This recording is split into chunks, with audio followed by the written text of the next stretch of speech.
ನೀವು ನೋಡ್ತಾ ಇದ್ದೀರಾ ಸುವರ್ಣ. ಬದುಕಿನ ಭಾವಲಹರಿ ಅಮೃತವರ್ಷಿಣಿ, ಧರಣಿಗೆ ಜೀವಧಾರೆ ಅಮೃತವರ್ಷಿಣಿ.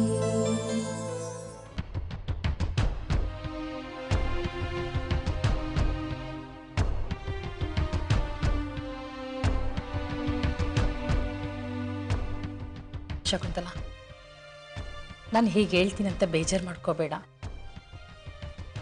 ಅಮೃತಿನ ಬಾಯಿಗೆ ಬಟ್ಟೆ ಕಟ್ಟಿತ್ತು ತುಂಬ ಅತಿ ಆಯಿತು ಅನಿಸ್ತಿದೆ.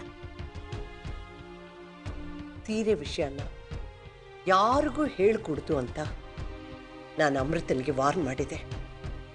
ಹೇಳಿದ್ರೆ ಬಾಯಿಗೆ ಪಟ್ಟಿ ಕಟ್ತೀನಿ ಅಂತ ಹೆದರ್ಸಿದೆ. ಆದರೂ ಅವಳು ಮಾಲತಿ ಹತ್ರ ಆ ಸೀರೆ ವಿಷಯ ಹೇಳಿದ್ದಾಳೆ. ನಾನು ಹೇಳಲಿಲ್ಲ ಅಂತ ಅಮೃತ ಹೇಳ್ತಾ ಇದ್ದಾಳಲ್ಲ. ಅವಳ ಮಾತನ್ನ ನಾನು ಕೇಳಿಸ್ಕೊಳ್ದೇ ಇದ್ದಿದ್ರಿ ಅವಳು ಹೇಳೋದನ್ನ ನಾನು ನಂಬಬಹುದಾಯ್ತು. ಆದ್ರೆ ಮಾಲತಿ ಹತ್ರ ಅವಳು ಮಾತಾಡೋದನ್ನ ನಾನು ಸ್ವತಃ ಕೇಳಿಸ್ಕೊಂಡಿದ್ದೀನಿ. ಹಾಗಿದ್ಮೇಲೆ ನಾನು ಸುಳ್ಳು ಹೇಳ್ತೀನ ಶಾಂತಲ? ಛೇಚೆ ಇಲ್ಲ ಶಕುಂತಲ, ನನಗೆ ನಿನ್ನ ಮೇಲೆ ನಂಬಿಕೆ ಇದೆ. ಎಲ್ಲೋ ಏನೋ ತಪ್ಪಾಗಿದೆ ಅನಿಸ್ತಿದೆ. ಈ ಶಿಕ್ಷೆ ಅಮೃತಂಗೆ ತುಂಬ ಜಾಸ್ತಿ ಆಯಿತು. ಸೀರೆ ವಿಷಯ ಯಾರಿಗೂ ಹೇಳಬೇಡ. ಹಾಗೇನಾದ್ರೂ ಹೇಳಿದ್ರೆ ನೀನ್ ಬಾಯಿಗೆ ಬಟ್ಟೆ ಕಟ್ತೀನಿ ಅಂತ ಯಾವುದೋ ಒಂದು ಆವೇಶದಲ್ಲಿ ಹೇಳ್ಬಿಟ್ಟೆ. ಯಾಕಂದ್ರೆ ಅವಳ ತಪ್ಪು ಮಾಡಲ್ಲ ಅನ್ನೋ ನಂಬಿಕೆ ನನಗಿತ್ತು. ಆದ್ರೆ ಅವಳ ನಂಬಿಕೆನ ಹಾಳು ಮಾಡ್ಬಿಟ್ಲು. ಒಂದು ವೇಳೆ ಪಟ್ಟಿ ಕಟ್ಲಿಲ್ಲ ಅಂದಿದ್ರೆ ಅವಳಿಗೆ ಶಿಕ್ಷೆ ಆಗ್ತಿರ್ಲಿಲ್ಲ. ಬುದ್ಧಿ ಬರ್ಲಿ ಅಂತಾನೆ ಪಟ್ಟಿ ಕಟ್ದೆ. ತಪ್ಪು ಯಾರು ಮಾಡಿದ್ರು ತಪ್ಪೆ. ಅದು ವರ್ಷ ಆದ್ರೂ ಸರಿ, ಅಮೃತ ಆದ್ರೂ ಸರಿ. ಆದರೂ ಶಕುಂತಲ, ನನ್ಗೆ ಯಾಕೋ ಇದು ಅತಿರೇಕ ಅನಿಸ್ತಿದೆ. ದಯವಿಟ್ಟು ನನಗೋಸ್ಕರ ತೆಗೆಸ್ಬಿಡು. ನಿನಗೋಸ್ಕರ ಆದಷ್ಟು ಬೇಗ ಪಟ್ಟಿ ತೆಗೆಸ್. ಅಷ್ಟು ಮಾಡು ಶಕುಂತಲ. ನನ್ನಿಂದ ಅವಳ ಅವಸ್ಥೆನ ನೋಡೋಕ್ಕಾಗ್ತಾ ಇಲ್ಲ.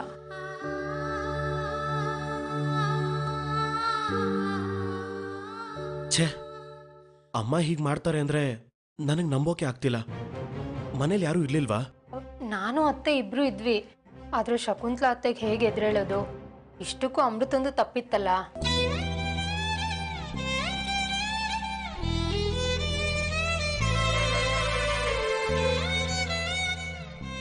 ಆದ್ರೂ ಅಮೃತನ ಬಾಯಿಗೆ ಪಟ್ಟಿ ಕಟ್ಟಿದ್ದು ನಮಗೂ ತುಂಬಾ ಬೇಜಾರಾಯ್ತು. ಆದ್ರೆ ನಾವೇನ್ ಮಾಡಕ್ಕಾಗುತ್ತೆ?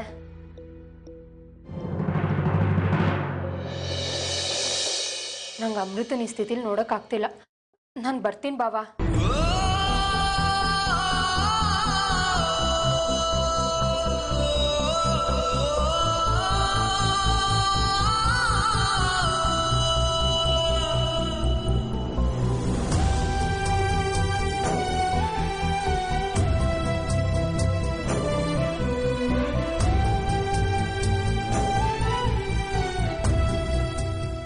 ಅಮ್ಮ ಈ ಥರ ಪನಿಷ್ ಮಾಡ್ತಾರೆ ಅಂದರೆ ನನಗೆ ನಂಬೋಕೆ ಆಗ್ತಿಲ್ಲ.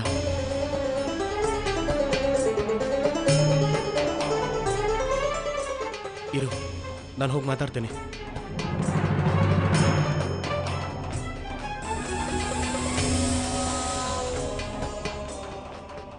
ನೀನು ಸುಮ್ಮನೆ ಇರು ಅಮೃತ. ಬಾಯಿಗೆ ಪಟ್ಟಿ ಕಟ್ಟೋದು ಅಂದರೆ ಏನರ್ಥ? ನಾನು ಅಮ್ಮನ ಹತ್ರ ಮಾತಾಡ್ತೇನೆ.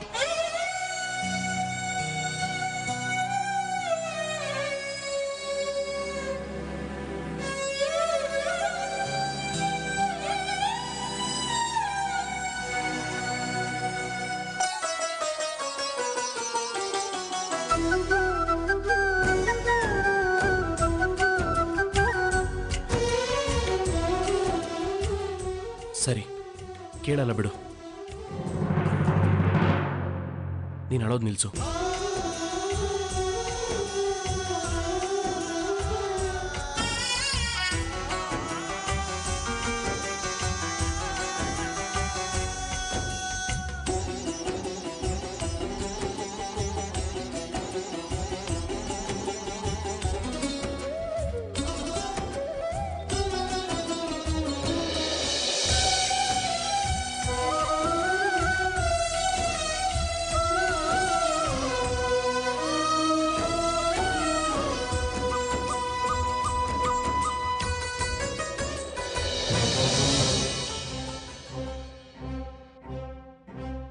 ಛೇ, ಈ ಅಮೃತ ಕಣ್ಣೀರಲ್ಲಿ ವಿಜಯ್ ಭಾವನ್ ಸಿಟ್ಟನ್ನೆಲ್ಲ ತೊಳೆದು ತಣ್ಣಗೆ ಮಾಡಿಬಿಟ್ಲು.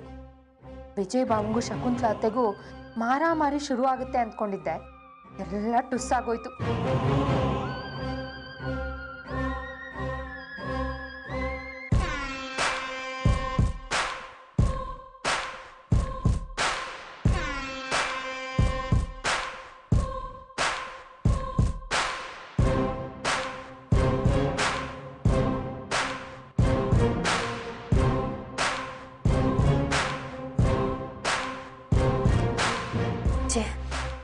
ರಾತ್ರಿ ವಿಜಯ್ ಬಾಬಾ ಬಂದು ಶಕುಂತಲಾ ಅತ್ತನ್ ಚೆನ್ನಾಗಿ ತರಾಟೆಗೆ ತಗೋತಾರೆ ಅಂದ್ಕೊಂಡಿದ್ದೆ. ಹಾಳಾದವಳು ಅಮೃತ ತಡೆದ್ಬಿಟ್ಲು. ಏನೇ ಪ್ಲಾನ್ ಮಾಡಿದ್ರು ವರ್ಕೌಟ್ ಆಗ್ತಿಲ್ಲ. ಈ ವಿಜಯ್ ಬಾಬಾ ಬೇರೆ ಆ ಅಮೃತನ ಮೂಗಿನ ನೇರಕ್ಕೆ ತಲೆ ಆಡಿಸ್ತಾರೆ.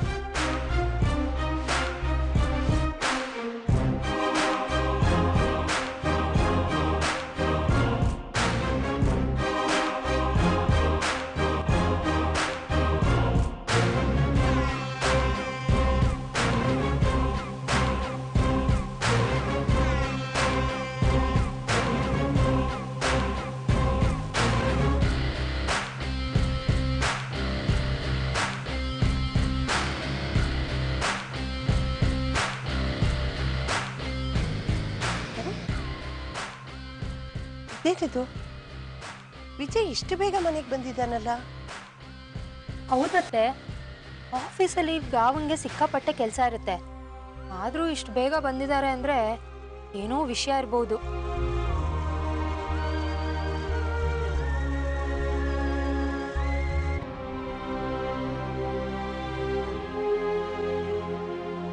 ಮೋಸ್ಟ್ಲಿ ಅಮೃತ ಬರಕ್ಕೆ ಹೇಳಿದ್ಲೇನೋ. ಏನ್ ಹೇಳ್ತಿದ್ಯಾ ನೀನು? ಹೌದು ಅತ್ತೆ, ಇತ್ತೀಚೆಗೆ ಅಮೃತ ಮತ್ತು ವಿಜಯ್ ಭಾವನ್ ಮಧ್ಯೆ ಒಳ್ಳೆ ಅಂಡರ್ಸ್ಟ್ಯಾಂಡಿಂಗ್ ಇದೆ. ಅಮೃತ ಏನ್ ಹೇಳಿದ್ರು ಭಾವ ಇಲ್ಲ ಅನ್ನಲ್ಲ. ಅವಳು ಹೇಳಿದ್ದನ್ನೆಲ್ಲ ಭಾವ ತಲೆ ಮೇಲೆ ಹೊತ್ಕೊಂಡು ಮಾಡ್ತಾರೆ. ಅಂದ್ರೆ ಬಾಯ್ ಪಟ್ಟಿ ಬಿಚ್ಚಿ ಅಮೃತ ವಿಜಯ್ ಜೊತೆಲಿ ಮಾತಾಡ್ತಿದ್ದಾಳ? ಹಾಗಲ್ಲ ಅತ್ತೆ ನಾನು ಹೇಳಿದ್ದು. ಇನ್ ಹೇಗೆ? ಅಮೃತ ಸಂಜ್ಞೆ ಮಾಡಿದ್ದೆಲ್ಲ ವಿಜಯ್ ಬಾಬಾ ಚಾಚು ತಪ್ಪದೆ ಅರ್ಥ ಮಾಡ್ಕೋತಾರೆ. ಅಮೃತ ಬಾಯೇ ಬಿಡದೆ ವಿಜಯ್ ಬಾವಂಗೆ ನಿಮ್ ಬಗ್ಗೆ ಎಷ್ಟು ಚೆನ್ನಾಗಿ ದೂರ ಹೇಳಿದ್ಲು ಗೊತ್ತಾ. ಅವಳು ಸಂಜ್ಞೆ ಮಾಡಿದ್ದನ್ನೆಲ್ಲ ವಿಜಯ್ ಬಾಬಾ ಸರಿಯಾಗಿ ಅರ್ಥ ಮಾಡ್ಕೊಂಡ್ರು. ಅಮೃತ ಏನ್ ಹೇಳಿದ್ಲು? ಅದೇ ಅತ್ತೆ ನೆನ್ನೆ ನಡೆದಿದ್ದು. ಅವಳು ಸೀರೆ ವಿಷಯನ ಮಾಲ್ತಿಗೆ ಹೇಳಿದ್ದು, ನೀವು ಅವಳ ಬಾಯಿಗೆ ಪಟ್ಟಿ ಕಟ್ಟಿದ್ದು, ನೆನ್ನೆ ನಡೆದ್ರು ಆದ ಅಂತನೆಲ್ಲ ಹೇಳಿದ್ಲು. ಬಾವಂಗೆಲ್ಲ ಅರ್ಥ ಆಯ್ತು. ಇದನ್ನೆಲ್ಲ ನನಗ್ಯಾಕೆ ಹೇಳ್ತಿದ್ಯಾ ವರ್ಷ? ಓಹೋ, ಇದನ್ನೆಲ್ಲ ಕೇಳಿ ನಾನು ಅಮೃತನ ಮೇಲೆ ಕೋಪ ಮಾಡಿಕೊಂಡು ಅವಳನ್ನ ಬೈಲಿ ಅಂತಾನ? ಇಲ್ಲ ಅತ್ತೆ, ಹಾಗೇನಿಲ್ಲ. ಅಕಸ್ಮಾತ್ ಅಮೃತ ಎಲ್ಲ ವಿಷಯನೂ ವಿಜಯ್ಗೆ ಹೇಳಿದ್ಲು ಅಂತಾನೆ ಇಟ್ಕೋ. ಅದರಲ್ಲಿ ತಪ್ಪೇನಿದೆ? ಹೆಂಡತಿ ಗಂಡನ ಹತ್ರ ಹೇಳ್ಕೊಳ್ಳದೆ ಇನ್ಯಾರ ಹತ್ರ ಹೇಳ್ಕೊಳ್ತಾಳೆ?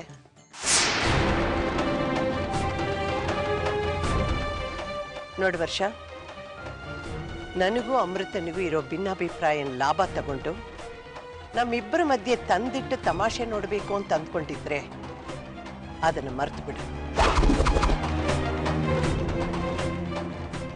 ನನ್ನ ಮಗ ಸೊಸೆ ಮೇಲೆ ಚಾಡಿ ಹೇಳಿ ನಮ್ಮ ಸಂಬಂಧನ ಹಾಳು ಮಾಡಬೇಕು ಅಂದ್ಕೊಂಡಿದ್ಯಾ? ಅಯ್ಯೋ ಇಲ್ಲ ಅತ್ತೆ, ಹಾಗೆಲ್ಲ ಏನಿಲ್ಲ. ನನಗೆ ಅಮೃತನ ಮೇಲೆ ಸಿಟ್ಟಿರೋದು ನಿಜ. ಆದರೆ ಅದನ್ನೇ ನೀನ್ ಏನಾದರೂ ದುರುಪಯೋಗ ಮಾಡ್ಕೊಳ್ಳಕ್ ಪ್ರಯತ್ನ ಪಟ್ರೆ ನಾನು ಸುಮ್ಮನೆ ಇರ. ಹಾಗೇನಾದರೂ ನನಗೆ ಗೊತ್ತಾದ್ರೆ ನಿನಗೆ ಶಿಕ್ಷೆ ಗ್ಯಾರಂಟಿ. ಅಮೃತನ ಬಾಯಿಗೆ ಒಂದು ಪಟ್ಟಿ ಕಟ್ಟಿದ್ದೀನಿ, ನಿನ್ ಬಾಯಿಗೆ 2 ಪಟ್ಟಿ ಕಟ್ಟಬೇಕಾಗುತ್ತೆ.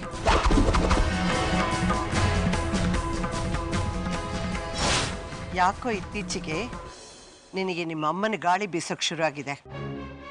ನಿಮ್ಮಮ್ಮ ಫೋನ್ ಮಾಡಿದ್ಲಾ? ಅವಳ ಜೊತೆಲಿ ಮಾತಾಡಕ್ ಶುರು ಮಾಡಿದ್ಯಾ? ಅಯ್ಯೋ ಇಲ್ಲ ಅತ್ತೆ, ನಂಗೆ ಅಮ್ಮನ ಜೊತೆ ಕಾಂಟ್ಯಾಕ್ಟೇ ಇಲ್ಲ. ಅಕಸ್ಮಾತ್ ಫೋನ್ ಬಂದ್ರು ನಾನು ಕಟ್ ಮಾಡಿಬಿಡ್ತೀನಿ.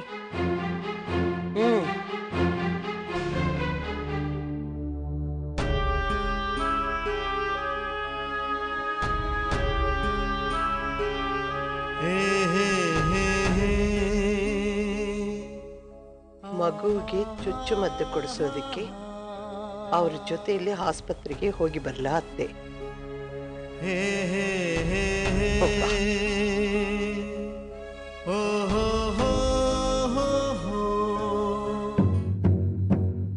ಈಗಿದೆ ಮಜಾ. ಅತ್ತೆ ಅಮೃತಂಗೆ ಆಸ್ಪತ್ರೆಗೆ ಹೋಗಕ್ಕೆ ಪರ್ಮಿಷನ್ ಕೊಟ್ಟಾಯ್ತು. ವಿಜಯ್ ಬಾವ ಹೀಗೆ ಬಾಯಿ ಕಟ್ಟಿದ ಹೆಂಡತಿನ ಜೊತೆಲಿ ಕೂರ್ಸ್ಕೊಂಡು ಹೋದ್ರೆ ಅವ್ರ ಮರ್ಯಾದೆ ಏನಾಗಬೇಕು? ಖಂಡಿತ ಇಲ್ಲ. ಇವಳು ಪಟ್ಟಿ ಬಿಚ್ಚಿಸ್ತಾರೆ. ಶಕುಂತಲಾ ಅತ್ತೆಗೂ ಬಾವಂಗೂ ಈ ಗ್ಯಾರಂಟಿ ಹತ್ಕೊಳ್ಳುತ್ತೆ. ಅಲ್ಲೇನು ನಡೆಯುತ್ತೆ ನೋಡಬೇಕು.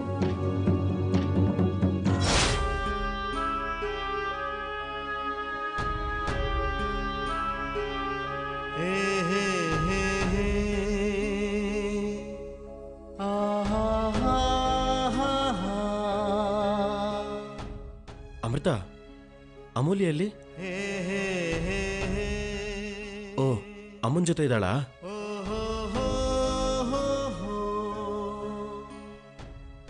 ಹಾಸ್ಪಿಟಲ್ಗೂ ಹೀಗೆ ಬೈಕ್ ಪಟ್ಟಿ ಹಾಕೊಂಡು ಬರ್ತೀಯಾ?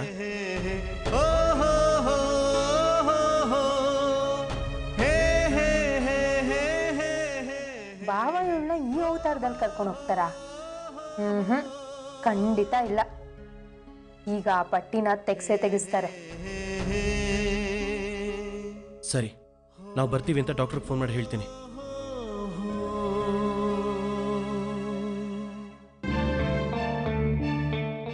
ಅಯ್ಯೋ, ಈ ಬಾವ ಈಗಲೂ ಸುಮ್ಮನೆ ಇದ್ದಾರೆ. ಅವಳು ಹೇಳಿದ್ದಕ್ಕೆಲ್ಲ ಓತಿಕೇತನ್ ತರ ತಲೆ ಅಲ್ಲಾಡಿಸ್ತಾರೆ.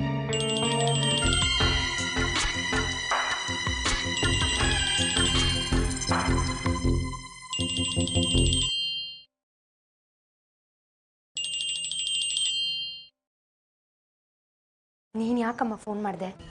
ನಿನ್ನ ಜೊತೆ ಮಾತಾಡಬಾರ್ದು ಅಂತ ಶಕುಂತಲಾ ಅತ್ತೆ ಆರ್ಡರ್ ಮಾಡಿದ್ದಾರೆ. ಯಾರಾದರೂ ನೋಡಿದ್ರೆ ಏನು ಗತಿ?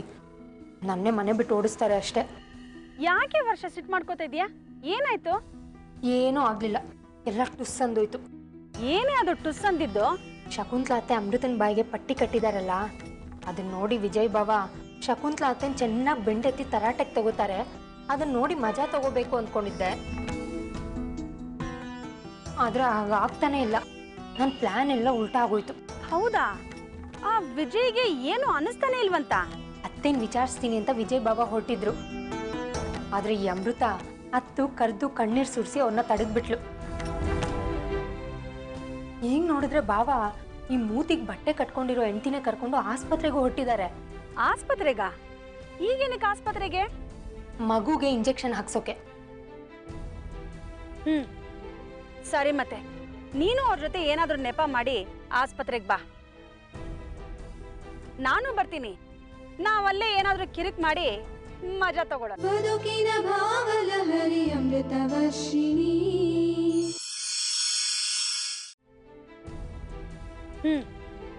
ಸರಿ, ಮತ್ತೆ ನೀನು ಅವ್ರ ಜೊತೆ ಏನಾದ್ರೂ ನೆಪ ಮಾಡಿ ಆಸ್ಪತ್ರೆಗೆ ಬಾ. ನಾನು ಬರ್ತೀನಿ. ನಾವಲ್ಲೇ ಏನಾದ್ರೂ ಕಿರಿಕ್ ಮಾಡಿ ಮಜಾ ತಗೊಳ್ಳೋಣ. ಅಮ್ಮ, ನೀನ್ ಅಲ್ಲಿಗೆ ಬರೋದು ಯಾರಿಗಾದ್ರು ಗೊತ್ತಾದ್ರೆ? ಹೇಗೆ ಗೊತ್ತಾಗತ್ತೆ? ಆ ಶಕುಂತಲಾ ದೇವಿ ಮನೇಲಿ ಬಿದ್ದಿರ್ತಾಳೆ. ಇನ್ನು ಆ ಗೂಬೆ ಅಮೃತ ಬಾಯ್ ಬಿಡೋ ಹಾಗಿಲ್ಲ. ಇನ್ನು ಆ ವಿಜಯೋ ಮುಂದೆ ಬಂದ್ರೆ ಹಾಯಲ್ಲ, ಹಿಂದೆ ಬಂದ್ರೆ ಓದಿಯಲ್ಲ. ಏನೂ ಆಗಲ್ಲ. ನೀನ್ ಧೈರ್ಯವಾಗಿ ಬಾ. ಅದು ಅಮ್ಮ ಫೋನ್ ಕಟ್ ಮಾಡೇ ಬಿಟ್ಲು. ಅಮ್ಮ ಏನ್ ಮಾಡ್ತಾಳೋ ಬಿಡ್ತಾಳೋ. ಈ ಅಮೃತ ಹೀಗೆ ಆಸ್ಪತ್ರೆಯಲ್ಲೂ ಬಾಯಿಗೆ ಬಟ್ಟೆ ಕಟ್ಕೊಂಡು ಓಡಾಡ್ತಿದ್ರೆ ಎಲ್ಲರೂ ಇವಳನ್ನೇ ಮಂಗಳ ಗ್ರಹ ಜೀವಿ ತರ ನೋಡ್ತಿರ್ತಾರೆ. ಇವರಿಬ್ರು ಒದ್ದಾಡೋದನ್ನ ನೋಡಾದ್ರೂ ಮಜಾ ತಗೋಬೇಕು. ನಾನು ಹೇಗಾದ್ರೂ ಮಾಡಿ ಇವ್ರ ಜೊತೆ ಆಸ್ಪತ್ರೆಗೆ ಹೊರಟ್ಬಿಡ್ತೀನಿ. ಆಮೇಲೆ ಪುಟ್ಟಿ, ಡಾಕ್ಟ್ರ್ ಹತ್ರ ಹೋಗಿ ಬರ್ತೀನಮ್ಮ. ಸಣ್ಣ ಚುಚ್ಚಿ ಹಾಕ್ತಾರೆ, ಅಳಬಾರ್ದು.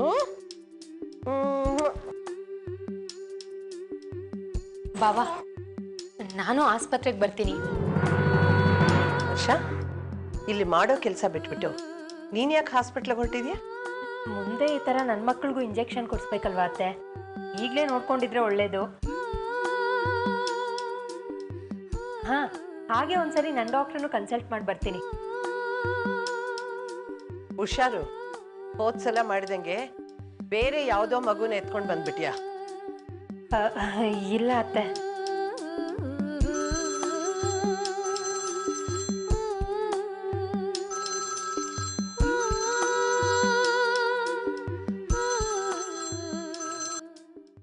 ಹಲೋ, ಹೌದಲ್ವಾ?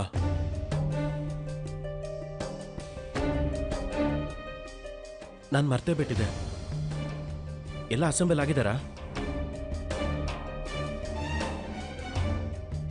ಸರಿ, ನಾನು ತಕ್ಷಣ ಬರ್ತೀನಿ. ಇನ್ನೊಂದು ಅರ್ಧ ಗಂಟೆಲಿ ಆಫೀಸಲ್ಲಿ ಇರ್ತೀನಿ.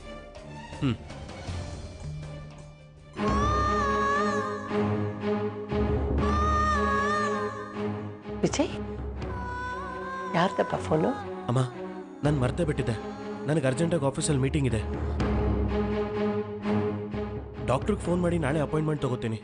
ಬೇಡ ಬೇಡಪ್ಪ, ಇಂಥದನ್ನೆಲ್ಲ ಪೋಸ್ಟ್ಪೋನ್ ಮಾಡಕ್ಕೆ ಹೋಗ್ಬಾರ್ದು. ನೀನು ಆಫೀಸ್ಗೆ ಹೋಗ್ಬಿಟ್ಟು ಬಾ, ನಾನು ಅಮೃತದ ಜೊತೆಲಿ ಹಾಸ್ಪಿಟ್ಲಿಗೆ ಹೋಗ್ಬಿಟ್ಟು ಬರ್ತೀನಿ.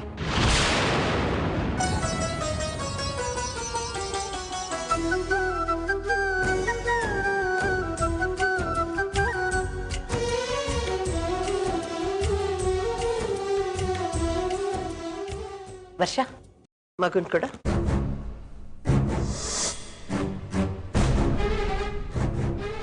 ಅಲ್ಲಿ ಪುಟ್ಟ ನೋಡು, ನಾನು ನಿನ್ನ ಜೊತೆಯಲ್ಲಿ ಬರ್ತೀನಿ.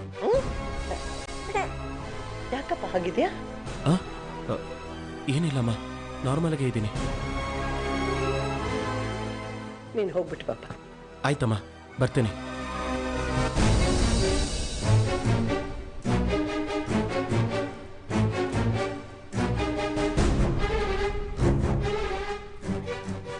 ಅಮೃತ, ಬಾ. ಓ, ಎಂತ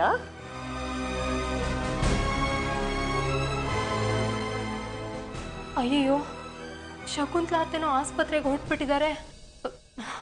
ಅಮ್ಮನಿಗೆ ಈಗಲೇ ಹೇಳಬೇಕು. ಅಮ್ಮ ಅಲ್ಲಿ ಬಂದು ಏನಾದರೂ ಎಡ್ವರ್ಟ್ ಮಾಡ್ಕೊಂಡ್ರೆ ಕಷ್ಟ.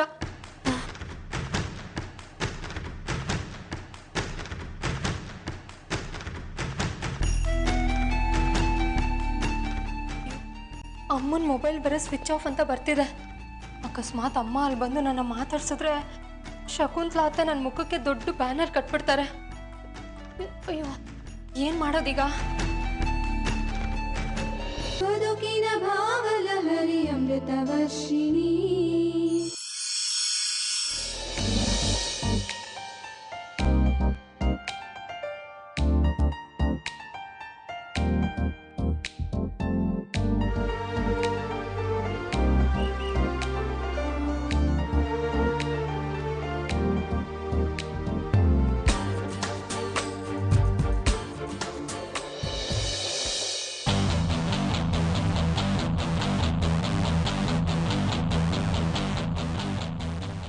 ಛೇ, ಈ ಅಮ್ಮನ ಫೋನ್ ಏನಾಗಿದೆ? ಎಷ್ಟು ಫೋನ್ ಮಾಡಿದ್ರು ರೀಚೇ ಆಗ್ತಿಲ್ಲ. ದೇವ್ರೆ, ಅಮ್ಮ ಇಲ್ಲಿ ಬರ್ತಿದ್ರೆ ಸಾಕಪ್ಪ.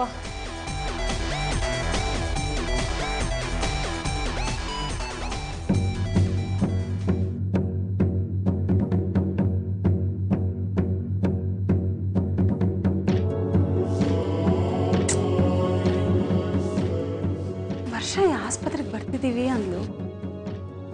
ಇಷ್ಟು ದೊಡ್ಡ ಆಸ್ಪತ್ರೆಯಲ್ಲಿ ಹೇಗೆ ಹುಡ್ಕೋದು?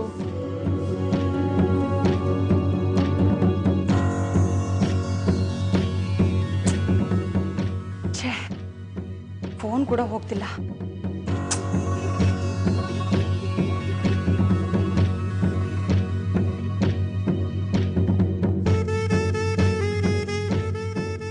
ಇಂಜೆಕ್ಷನ್ ಕೊಟ್ಟಾಗ ಮಗು ಅಳುತ್ತೆ.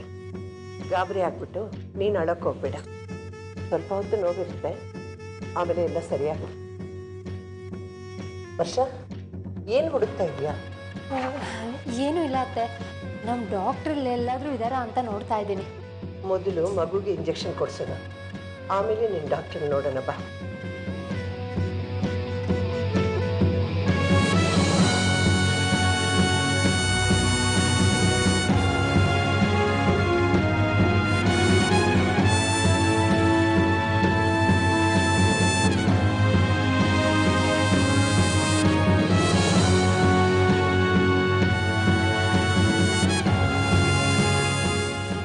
ಬರ್ತೀನಿ ಅಂದಿದ್ಲು ವರ್ಷ, ಬಂದ್ರ ಇಲ್ವಾ ಅಂತಾನೆ ಗೊತ್ತಾಗ್ತಾ ಇಲ್ವಲ್ಲ.